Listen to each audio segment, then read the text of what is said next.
हरे कृष्णा, राधे राधे। आज की कथा में आप सभी भक्तों का हार्दिक स्वागत है। भगवान श्री कृष्ण और श्रीमती राधा रानी की कृपा सदैव आप और आपके समस्त परिवार पर बनी रहे। और अगर आप शिव पुराण की कथा सुनना चाहते हैं तो मेरे दूसरे चैनल, जिसका नाम है प्योरिटी ऑफ लाइफ, उस चैनल पर हर रोज शिव पुराण की वीडियो अपलोड होती है। आप चाहें तो उसे भी सुन सकते हैं। और अब भगवान श्री हरि विष्णु का ध्यान करके आज की पावन कथा का प्रारंभ करते हैं। ब्रह्मा जी कहते हैं कि भगवान शंकर के अंश से उमा देवी जिस पुत्र को जन्म देंगी उसका सामना करने पर ही तारकासुर नष्ट होगा। अब ब्रह्मा जी के ऐसा कहने पर देवता उन्हें प्रणाम करके अपने अपने स्थान को चले गए। उसके बाद जगत को शांति प्रदान करने वाली गिरिराज हिमालय की पत्नी मेना ने परम सुंदर ब्रह्म मुहूर्त में एक कन्या को जन्म दिया। उसके जन्म लेते ही समस्त लोकों में निवास करने वाले स्थावर जंगम सभी प्राणी सुखी हो गए और आकाश में भगवान श्री विष्णु, ब्रह्मा, इंद्र, वायु और अग्नि आदि हजारों देवता विमानों पर बैठकर हिमालय पर्वत के ऊपर फूलों की वर्षा करने लगे। गंधर्व गाने लगे। उस समय संसार में हिमालय पर्वत समस्त चराचर भूतों के लिए सेव्य तथा आश्रय लेने के योग्य हो गया। सब लोग वहां निवास और वहां की यात्रा करने लगे। उत्सव का आनंद लेकर देवता अपने अपने स्थान को चले गए। गिरिराज कुमारी उमा को रूप, सौभाग्य और ज्ञान आदि गुणों ने विभूषित किया। इस प्रकार वह तीनों लोकों में सबसे अधिक सुंदरी और समस्त शुभ लक्षणों से संपन्न हो गई। इसी बीच में कार्य साधन परायण देवराज इंद्र ने देवताओं द्वारा सम्मानित देवर्षि नारद का स्मरण किया। इंद्र का अभिप्राय जानकर देवर्षि नारद बड़ी प्रसन्नता के साथ उनके भवन में आए। उन्हें देखकर इंद्र सिंहासन से उठकर खड़े हो गए और यथा योग्य पाद्य आदि के द्वारा उन्होंने नारद जी का पूजन किया।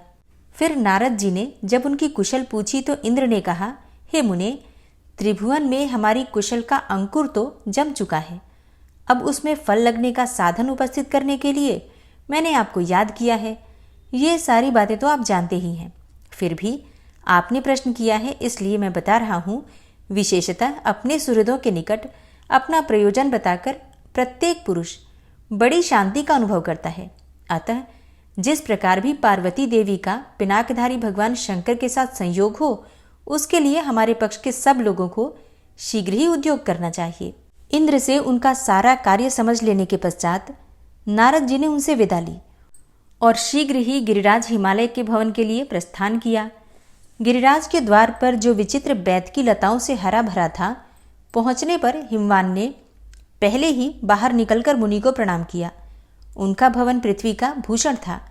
उसमें प्रवेश करके अनुपम कांति वाले मुनिवर नारद जी एक बहुमूल्य आसन पर विराजमान हुए। फिर हिमवान ने उन्हें यथा योग्य अर्घ्य, पाद्य आदि निवेदन किया और बड़ी मधुर वाणी में नारद जी के तप की कुशल पूछी। उस समय गिरिराज का मुख कमल प्रफुल्लित हो रहा था। मुनि ने भी गिरिराज की कुशल पूछते हुए कहा, पर्वतराज, तुम्हारा कलेवर अद्भुत है। तुम्हारा स्थान धर्म अनुष्ठान के लिए बहुत उपयोगी है और तुम्हारी कंदराओं का विशाल विस्तार है। इन कंदराओं में अनेकों पावन एवं तपस्वी मुनियों ने आश्रय लेकर तुम्हें पवित्र बनाया है। हे गिरिराज, तुम तो धन्य हो, जिसकी गुफा में लोकनाथ भगवान शंकर शांतिपूर्वक ध्यान लगाए बैठे रहते हैं। पुलस्त्य जी कहते हैं, देवर्षि नारद की यह बात समाप्त होने पर गिरिराज हिमालय की पत्नी मेना मुनि का दर्शन करने की इच्छा से उस भवन में आई। वे लज्जा और प्रेम के भार से झुकी हुई थी। उनके पीछे पीछे उनकी कन्या भी आ रही थी। देवर्षि नारद तेज की राशि जान पड़ते थे। उन्हें देखकर शैलपत्नी ने प्रणाम किया और उस समय उनका मुख अंचल से ढका था और कमल के समान शोभा पाने वाले दोनों हाथ जुड़े हुए थे। अमित तेजस्वी देवर्षि ने महाभागा मेना को देखकर अपने अमृतमय आशीर्वादों से उन्हें प्रसन्न किया। उस समय गिरिराज कुमारी उमा अद्भुत रूप वाले नारद मुनि की ओर चकित चित्त से देख रही थी। देवर्षि ने स्नेहमयी वाणी में कहा, बेटी, यहाँ आओ। उनके इस प्रकार बुलाने पर उमा पिता के गले में बाहें डालकर उनकी गोद में बैठ गई। तब उसकी माता ने कहा, बेटी, देवर्षि को प्रणाम करो। उमा ने ऐसा ही किया। उनके प्रणाम कर लेने पर माता ने कौतूहलवश पुत्री के शारीरिक लक्षणों को जानने के लिए अपनी सखी के मुंह से धीरे से कहलाया, हे मुने, इस कन्या के सौभाग्य सूचक चिन्हों को देखने की कृपा करें। मेना की सखी से प्रेरित होकर महाभाग मुनिवर नारद जी मुस्कुराते हुए बोले, भद्रे, इस कन्या के पति का जन्म नहीं हुआ है। यह लक्षणों से रहित है। इसका एक हाथ सदा उत्तान अर्थात सीधा रहेगा। इसके चरण व्याभिचारी लक्षणों से युक्त हैं, किंतु उनकी कांति बड़ी सुंदर होगी। यही इसका भविष्य फल है। अब नारद जी की यह बात सुनकर हिमवान भय से घबरा उठे। उनका धैर्य जाता रहा। वे आंसू बहाते हुए गदगद कंठ से बोले, अत्यंत दोषों से भरे हुए संसार की गति दुर्विज्ञेय है, उसका ज्ञान होना कठिन है।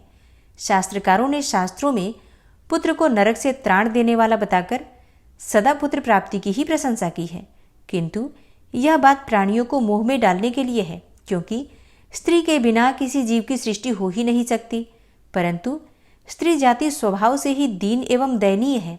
शास्त्रों में यह महान फलदायक वचन अनेकों बार निस्संदेह रूप से दोहराया गया है कि शुभ लक्षणों से संपन्न सुशीला कन्या 10 पुत्रों के समान है, किंतु आपने मेरी कन्या के शरीर में केवल दोषों का ही संग्रह बताया है, और यह सुनकर मुझ पर मोह छा गया है। मैं सूख गया हूँ।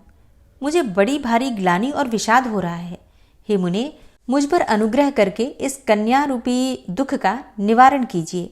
हे देवर्षे, आपने कहा है कि इसके पति का जन्म ही नहीं हुआ है। यह ऐसा दुर्भाग्य है जिसकी कहीं तुलना नहीं है। यह अपार और दुस्सह दुख है। हाथों और पैरों में जो रेखाएं बनी होती हैं, वे मनुष्य अथवा देव जाति के लोगों को शुभ और अशुभ फल की सूचना देने वाली होती हैं। सो आपने इसे लक्षणहीन बताया है। साथ ही यह भी कहा है कि इसका एक हाथ सदा उत्तान रहेगा, परंतु उत्तान हाथ तो सदा याचकों का ही होता है। वे ही सबके सामने हाथ फैलाकर मांगते देखे जाते हैं। जिनके शुभ का उदय हुआ है, जो धन्य तथा दानशील हैं, उनका हाथ तो उत्तान नहीं देखा जाता। आपने इसकी उत्तम कांति बताने के साथ ही यह भी कहा है कि इसके चरण व्याभिचारी लक्षणों से युक्त हैं। अतः हे मुने, उस चिन्ह से भी मुझे कल्याण की आशा नहीं जान पड़ती। नारद जी बोले, हे गिरिराज, तुम तो अपार हर्ष के स्थान में दुख की बात कर रहे हो। अब मेरी यह बात सुनो। मैंने पहले जो कुछ कहा था वह रहस्यपूर्ण था, और इस समय इसका स्पष्टीकरण करता हूँ। एकाग्रचित्त होकर श्रवण करो। हिमालय, मैंने जो कहा था कि इस देवी के पति का जन्म नहीं हुआ है, सो ठीक ही है। इसके पति महादेव जी हैं। उनका वास्तव में जन्म नहीं हुआ है। वे अजन्मा हैं। भूत, भविष्य और वर्तमान जगत की उत्पत्ति के कारण ये ही हैं। वे सबको शरण देने वाले एवं शासक हैं, सनातन कल्याणकारी और परमेश्वर हैं। यह ब्रह्मांड उन्हीं के संकल्प से उत्पन्न हुआ है। ब्रह्मा जी से लेकर स्थावर पर्यंत जो यह संसार है, वह जन्म मृत्यु आदि के दुख से पीड़ित होकर निरंतर परिवर्तित होता रहता है, किंतु महादेव जी अचल और स्थिर हैं। जात नहीं, जनक हैं। पुत्र नहीं, पिता हैं। उन पर बुढ़ापे का आक्रमण नहीं होता। वे जगत के स्वामी और आदि व्याधि से रहित हैं। इसके सिवा जो मैंने तुम्हारी कन्या को लक्षणों से रहित बताया है, उस वाक्य का ठीक ठीक विचारपूर्ण तात्पर्य सुनो। शरीर के अवयवों में जो चिन्ह एवं रेखाएं होती हैं, वे सीमित आयु, धन और सौभाग्य को व्यक्त करने वाली होती हैं, परंतु जो अनंत और अप्रमेय हैं, उसके अमित सौभाग्य को सूचित करने वाला कोई चिन्ह या कोई लक्षण शरीर में नहीं होता। हे महामते, इसी से मैंने बतलाया है कि इसके शरीर में कोई लक्षण ही नहीं है। इसके अतिरिक्त जो यह कहा गया है कि इसका एक हाथ सदा उत्तान रहेगा, उसका आशय यह है कि वर देने वाला हाथ सदा उत्तान होता है। देवी का यह हाथ वरद मुद्रा से युक्त होगा। यह देवता, असुर और मुनियों के समुदाय को वर देने वाली होगी। तथा जो मैंने इसके चरणों को उत्तम कांति और व्याभिचारी लक्षणों से युक्त बताया है, उसकी व्याख्या भी मेरे मुंह से सुनो। हे गिरिश्रेष्ठ, इस कन्या के चरण कमल के समान अरुण रंग के हैं। इन पर नखों की उज्जवल कांति पड़ने से स्वच्छता अर्थात श्वेत कांति आ गई है। देवता और असुर जब इसे प्रणाम करेंगे, तब उनके किरीट में जड़ी हुई मणियों की कांति इसके चरणों में प्रतिबिंबित होगी। उस समय ये चरण अपना स्वाभाविक रंग छोड़कर विचित्र रंग के दिखाई देंगे। उनके इस परिवर्तन और विचित्रता को ही व्याभिचार कहा गया है। अतः तुम्हें कोई विपरीत आशंका नहीं करनी चाहिए। हे महीधर, यह जगत का भरण पोषण करने वाले वृषभध्वज महादेव जी की पत्नी है। यह संपूर्ण लोकों की जननी तथा भूतों को उत्पन्न करने वाली है। इसकी कांति परम पवित्र है। यह साक्षात शिवा है और तुम्हारे कुल को पवित्र करने के लिए ही इसने तुम्हारी पत्नी के गर्भ से जन्म लिया है। अतः जिस प्रकार यह शीघ्र ही पिनाकधारी भगवान शंकर का संयोग प्राप्त करे, उसी उपाय का तुम्हें विधिपूर्वक अनुष्ठान करना चाहिए। ऐसा करने से देवताओं का एक महान कार्य सिद्ध होगा। पुलस्त्य जी कहते हैं कि हे राजन, नारद जी के मुंह से ये सारी बातें सुनकर मैना के स्वामी गिरिराज हिमालय ने अपना नया जन्म हुआ माना। वे अत्यंत हर्ष में भरकर बोले, हे प्रभु, आपने घोर और दुस्तर नरक से मेरा उद्धार कर दिया। हे मुने, आप जैसे संतों का दर्शन निश्चय ही अमोघ फल देने वाला होता है। इसलिए इस कार्य में मेरी कन्या के विवाह के संबंध में आप समय समय पर योग्य आदेश देते रहें, जिससे यह कार्य निर्विघ्नता पूर्वक संपन्न हो सके। गिरिराज के ऐसा कहने पर नारद जी हर्ष से भरकर बोले, शैलराज, सारा कार्य सिद्ध ही समझो। ऐसा करने से ही देवताओं का भी कार्य होगा और इसी में तुम्हारा भी महान लाभ है। यूं कहकर नारद जी देवलोक में जाकर इंद्र से मिले और बोले, देवराज, आपने मुझे जो कार्य सौंपा था उसे तो मैंने कर ही दिया, किंतु अब कामदेव के बाण से सिद्ध होने योग्य कार्य उपस्थित हुआ है। कार्यदर्शी नारद मुनि के इस प्रकार कहने पर देवराज इंद्र ने आम की मंजरी को ही अस्त्र के रूप में प्रयोग करने वाले कामदेव का स्मरण किया। उसे सामने प्रकट हुआ देखकर इंद्र ने कहा, हे रतिवल्लभ, तुम्हें बहुत उपदेश देने की क्या आवश्यकता है? तुम तो संकल्प से ही उत्पन्न हुए हो, इसलिए संपूर्ण प्राणियों के मन की बात जानते हो। स्वर्गवासियों का प्रिय कार्य करो। हे मनोभव, गिरिराज कुमारी उमा के साथ भगवान शंकर का शीघ्र संयोग कराओ। इस मधुमास चैत्र को भी साथ लेते जाओ तथा अपनी पत्नी रति से भी सहायता ले लो। कामदेव बोला, हे देव, यह सामग्री मुनियों और दानवों के लिए तो बड़ी भयंकर है, किंतु इससे भगवान शंकर को वश में करना तो कठिन है। इंद्र ने कहा, रतिकांत, तुम्हारी शक्ति को मैं जानता हूं। तुम्हारे द्वारा इस कार्य के सिद्ध होने में तनिक भी संदेह नहीं है। इंद्र के ऐसा कहने पर कामदेव मधुमास को लेकर रति के साथ तुरंत ही हिमालय के शिखर पर गया। वहां पहुंचकर उसने कार्य के उपाय का विचार करते हुए सोचा कि महात्मा पुरुष निष्कंप होकर अविचल होते हैं। उनके मन को वश में करना अत्यंत दुष्कर कार्य है। उसे पहले ही क्षुब्ध करके उसके ऊपर विजय पाई जाती है। पहले मन का संशोधन कर लेने पर ही प्रायः सिद्धि प्राप्त होती है। मैं महादेव जी के अंतःकरण में प्रवेश करके इंद्रिय समुदाय को व्याप्त करके रमणीय साधनों के द्वारा अपना कार्य सिद्ध करूंगा। यह सोचकर कामदेव भगवान भूतनाथ के आश्रम पर गया। वह आश्रम पृथ्वी का सारभूत स्थान जान पड़ता था। वहां की वेदी देवदारू के वृक्षों से सुशोभित हो रही थी। कामदेव ने, जिसका अंतकाल क्रमशः समीप आता जा रहा था, धीरे धीरे आगे बढ़कर देखा कि भगवान शंकर ध्यान लगाए बैठे हैं। उनके अधखुले नेत्र अर्ध विकसित कमल दल के समान शोभा पा रहे हैं। उनकी दृष्टि सीधी एवं नासिका के अग्रभाग पर लगी हुई है। शरीर पर उत्तरीय के रूप में अत्यंत रमणीय व्याघ्र चर्म लटक रहा है। कानों में धारण किए हुए सर्पों के फन से निकली हुई फुफकार के आंच से उनका मुख पिंगल वर्ण का हो रहा है। हवा से हिलती हुई लंबी लंबी जटाएं उनके कपोल प्रांत का चुंबन कर रही हैं। वासुकी नाग का यज्ञोपवीत धारण करने से उनकी नाभि के मूल भाग में वासुकी का मुख और पूंछ सटे हुए दिखाई देते हैं।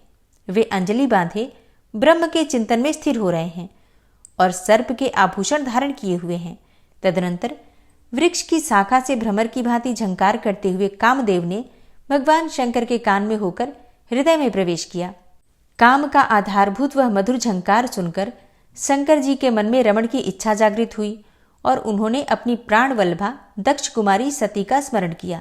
तब स्मरण पथ में आई हुई सती उनकी निर्मल समाधि भावना को धीरे धीरे लुप्त करके स्वयं ही लक्ष्य स्थान में आ गई और उन्हें प्रत्यक्ष रूप में उपस्थित सी जान पड़ी। फिर तो भगवान शिव उनकी सुध में तन्मय हो गए। इस आकस्मिक विघ्न ने उनके अंतःकरण को आवृत कर लिया।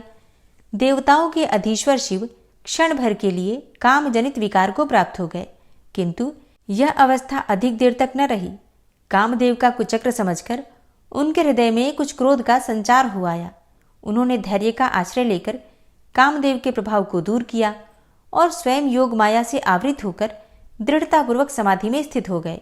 अब उस योग माया से आविष्ट होने पर कामदेव तो जलने लगा, अतः वह वासनामय व्यसन का रूप धारण करके उनके हृदय से बाहर निकल आया और बाहर आकर वह एक स्थान पर खड़ा हो गया।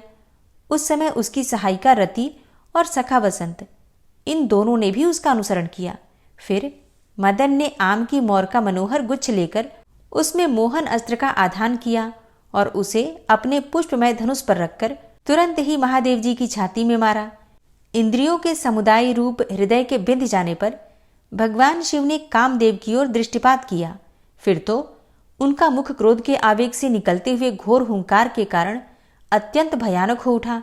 उनके तीसरे नेत्र में आग की ज्वाला प्रज्वलित हो उठी।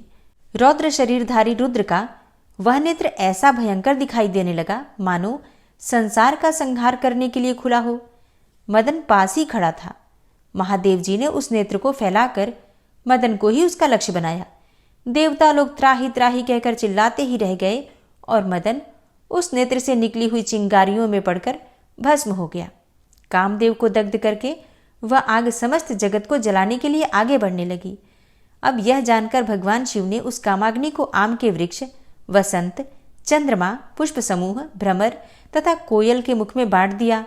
महादेव जी बाहर और भीतर भी कामदेव के वाणों से बिद्ध थे, इसलिए उपर्युक्त स्थानों में उस अग्नि का विभाग करके वे उनमें से प्रत्येक को प्रज्वलित कामाग्नि के रूप में ही देखने लगे।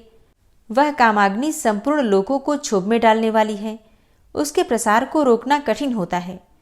कामदेव को भगवान शिव के हुंकार की ज्वाला से भस्म हुआ देखकर रति उसके सखा वसंत के साथ जोर जोर से रोने लगी। फिर वह त्रिनेत्रधारी भगवान चंद्रशेखर की शरण में गई और धरती पर घुटने टेक कर स्तुति करने लगी। रति बोली, जो सबके मन है, यह जगत जिनका स्वरूप है और जो अद्भुत मार्ग से चलने वाले हैं, उन कल्याणमय शिव को नमस्कार है। जो सबको शरण देने वाले तथा प्राकृत गुणों से रहित हैं, उन भगवान शंकर को नमस्कार है। नाना लोकों में समृद्धि का विस्तार करने वाले शिव को नमस्कार है। भक्तों को मनोवांछित वस्तु देने वाले महादेव जी को प्रणाम है। कर्मों को उत्पन्न करने वाले महेश्वर को नमस्कार है। हे प्रभु, आपका स्वरूप अनंत है, आपको सदा ही नमस्कार है। हे देव, आप ललाट में चंद्रमा का चिन्ह धारण करते हैं, आपको नमस्कार है। आपकी लीलाएं असीम हैं, उनके द्वारा आपकी उत्तम स्तुति होती रहती है। वृषभराज नंदी आपका वाहन है। आप दानवों के दोनों पुरों का अंत करने वाले हैं, आपको नमस्कार है। आप सर्वत्र प्रसिद्ध हैं और नाना प्रकार के रूप धारण किया करते हैं, आपको नमस्कार है। हे काल स्वरूप, आपको नमस्कार है। काल संख्यक रूप, आपको नमस्कार है तथा काल और कल दोनों से अतीत आप परमेश्वर को नमस्कार है। आप चराचर प्राणियों के आचार का विचार करने वालों में सबसे बड़े आचार्य हैं। प्राणियों की सृष्टि आपके ही संकल्प से हुई है। आपके ललाट में चंद्रमा शोभा पाते हैं। मैं अपने प्रियतम की प्राप्ति के लिए सहसा आप महेश्वर की शरण में आई हूँ। हे भगवान, मेरी कामना को पूर्ण करने वाले, यश को बढ़ाने वाले मेरे पति को मुझे दे दीजिए। मैं उनके बिना जीवित नहीं रह सकती। हे पुरुषेश्वर, प्रिया के लिए प्रियतम ही नित्य सेव्य है, उससे बढ़कर संसार में दूसरा कौन है। आप तो सबके प्रभु, प्रभावशाली तथा प्रिय वस्तुओं की उत्पत्ति के कारण हैं। आप ही इस भुवन के स्वामी और रक्षक हैं। आप परम दयालु और भक्तों का भय दूर करने वाले हैं। पुलस्त्य जी कहते हैं, कामदेव की पत्नी रति के इस प्रकार स्तुति करने पर मस्तक पर चंद्रमा का मुकुट धारण करने वाले भगवान शंकर उसकी ओर देखकर मधुर वाणी में बोले, सुंदरी, समय आने पर यह कामदेव शीघ्र ही उत्पन्न होगा। संसार में इसकी अनंग के नाम से प्रसिद्धि होगी। भगवान शिव के ऐसा कहने पर कामवल्लभा रति उनके चरणों में मस्तक झुकाकर हिमालय के दूसरे उपवन में चली गई। हरे कृष्णा। आज की कथा का यहीं पर समापन करती हूँ। इसके आगे का वृतांत आप कल की कथा में सुनेंगे। उम्मीद करती हूँ आज की कथा आपको जरूर पसंद आई होगी। श्री नारायण कवच। भगवान श्री हरि गरुड़ जी की पीठ पर अपने चरण कमल रखे हुए हैं। अणिमा आदि 8 सिद्धियां उनकी सेवा कर रही हैं और 8 हाथों में शंख, चक्र, ढाल, तलवार, गदा, बाण, धनुष और पाश अर्थात फंदा धारण किए हुए हैं। वे ही ओंकार स्वरूप प्रभु सब प्रकार से, सब ओर से मेरी रक्षा करें। मत्स्य मूर्ति भगवान जल के भीतर जल तंतुओं से और वरुण के पास से मेरी रक्षा करें। माया से ब्रह्मचारी रूप धारण करने वाले वामन भगवान स्थल पर और विश्वरूप श्री त्रिविक्रम भगवान आकाश में मेरी रक्षा करें। जिनके घोर अट्टहास करने पर सब दिशाएं गूंज उठी थी और दैत्य पत्नियों के गर्भ गिर गए थे, वे दैत्ययुत पतियों के शत्रु भगवान नृसिंह किले, जंगल, रणभूमि आदि विकट स्थानों में मेरी रक्षा करें। अपनी दाढ़ों पर पृथ्वी को उठा लेने वाले यज्ञ मूर्ति वाराह भगवान मार्ग में, परशुराम जी पर्वतों के शिखरों पर और लक्ष्मण जी के सहित भरत के बड़े भाई भगवान रामचंद्र प्रवास के समय मेरी रक्षा करें। भगवान नारायण मारण मोहन आदि भयंकर अभिचारों और सब प्रकार के प्रमादों से मेरी रक्षा करें। ऋषि श्रेष्ठ नर गर्व से, योगेश्वर भगवान दत्तात्रेय योग के विघ्नों से और त्रिगुणाधिपति भगवान कपिल कर्म बंधन से मेरी रक्षा करें। परम ऋषि सनत कुमार कामदेव से, हयग्रीव भगवान मार्ग में चलते समय देव मूर्तियों को नमस्कार आदि न करने के अपराध से और देवर्षि नारद सेवा अपराधों से और भगवान कच्छप सब प्रकार के नरकों से मेरी रक्षा करें। भगवान धन्वंतरी कुपथ्य से, जितेंद्र भगवान ऋषभदेव सुख दुख आदि भयदायक द्वंद्वों से, यज्ञ भगवान लोकापवाद से और बलराम जी मनुष्यकृत कष्टों से और श्री शेष जी क्रोधवश नामक सर्पों के गणों से मेरी रक्षा करें। भगवान श्री कृष्ण द्वैपायन व्यास जी अज्ञान से तथा बुद्धदेव पाखंडियों से और प्रमाद से मेरी रक्षा करें। धर्म रक्षा करने वाले महान अवतार धारण करने वाले भगवान कल्कि पाप बहुल कलिकाल के दोषों से मेरी रक्षा करें। प्रातःकाल भगवान केशव अपनी गदा लेकर, कुछ दिन चढ़ जाने पर भगवान गोविंद अपनी बांसुरी लेकर और दोपहर के पहले भगवान नारायण अपनी तीक्ष्ण शक्ति लेकर और दोपहर को भगवान विष्णु चक्रराज सुदर्शन लेकर मेरी रक्षा करें। तीसरे पहर में भगवान मधुसूदन अपना प्रचंड धनुष लेकर मेरी रक्षा करें और सायंकाल में ब्रह्मा आदि त्रिमूर्तिधारी माधव, सूर्यास्त के बाद ऋषिकेश, अर्धरात्रि के पूर्व तथा अर्धरात्रि के समय अकेले भगवान पद्मनाभ मेरी रक्षा करें। रात्रि के पिछले प्रहर में श्रीवत्स लांछन श्रीहरि, उषा काल में खड्गधारी भगवान जनार्दन और सूर्योदय से पूर्व श्री दामोदर और संपूर्ण संध्याओं में काल मूर्ति भगवान विश्वेश्वर मेरी रक्षा करें। हे सुदर्शन, आपका आकार चक्र रथ के पहिए की तरह है। आपके किनारे का भाग प्रलयकालीन अग्नि के समान अत्यंत तीव्र है। आप भगवान की प्रेरणा से सबोर घूमते रहते हैं।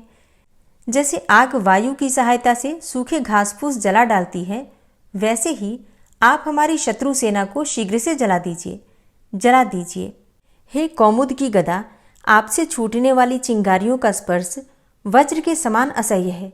आप भगवान अजित की प्रिया हैं और मैं उनका सेवक हूँ।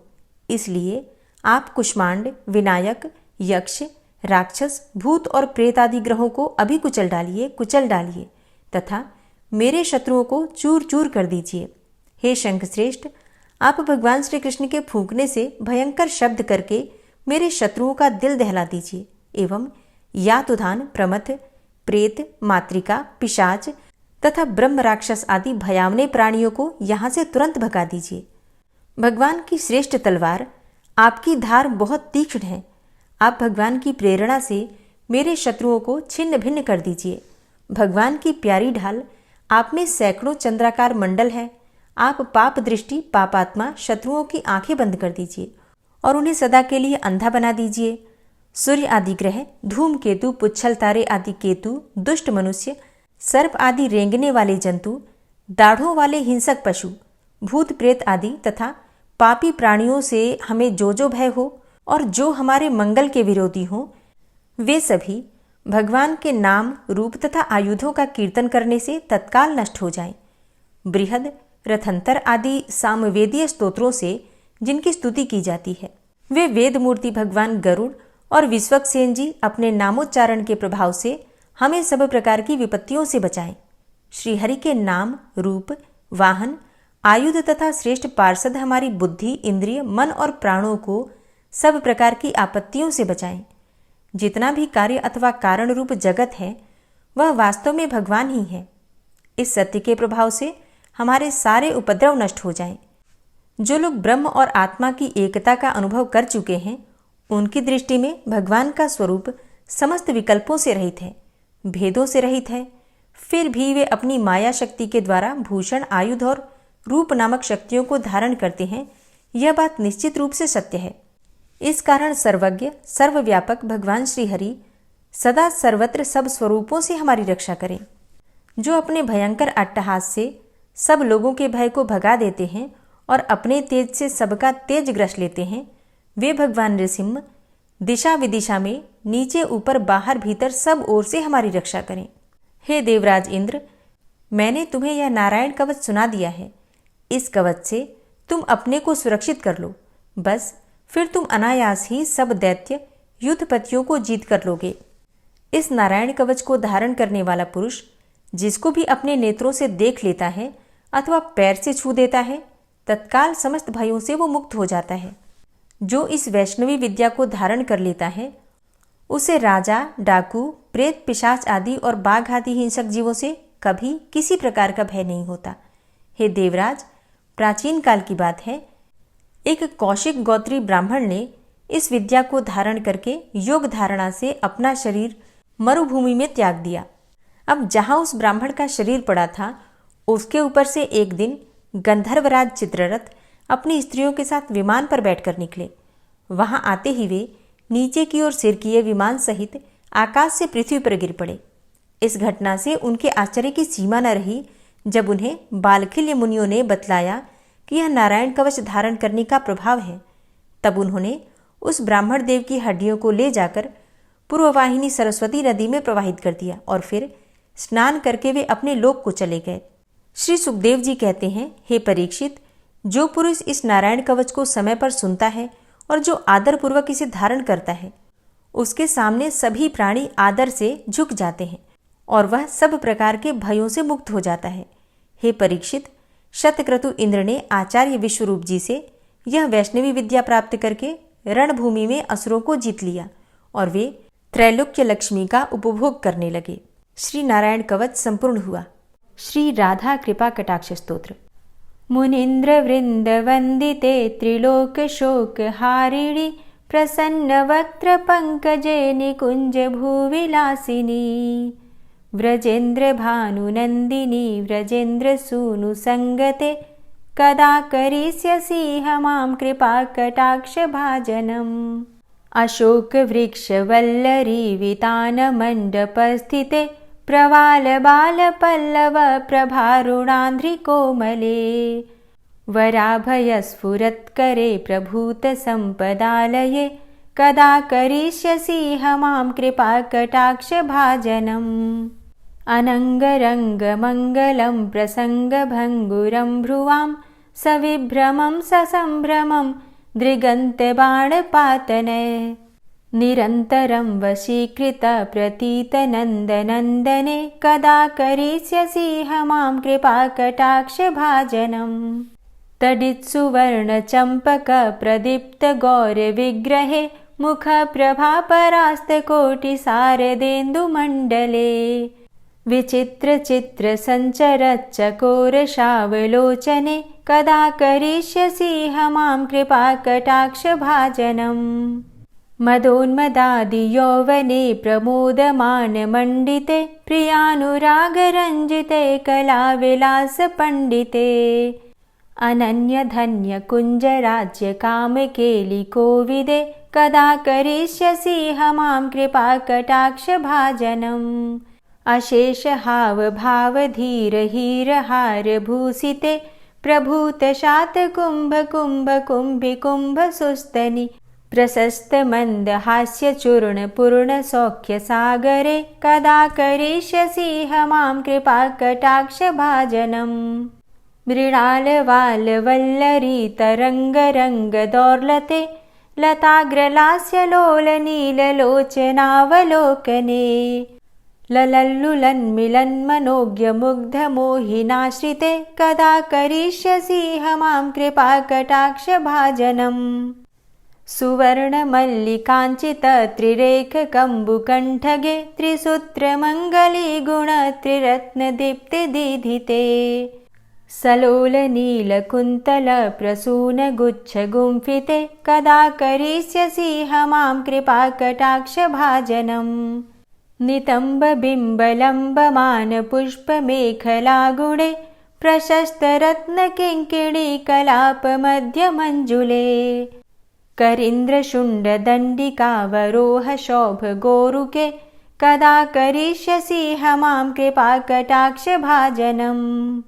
अनेक मंत्रनाद मंजुनूपुरारवस्खलत् समाज राजहंस वंश निक्वडाति गौरवे। विलोल हेमवल्लरी विडम्बिचारुचङ्क्रमे कदा करिष्यसि मां कृपाकटाक्षभाजनम्। अनन्तकोटिविष्णुलोकनम्रपद्मजार्चिते हिमाद्रिजापुलोमजा विरिञ्चिजावरप्रदे।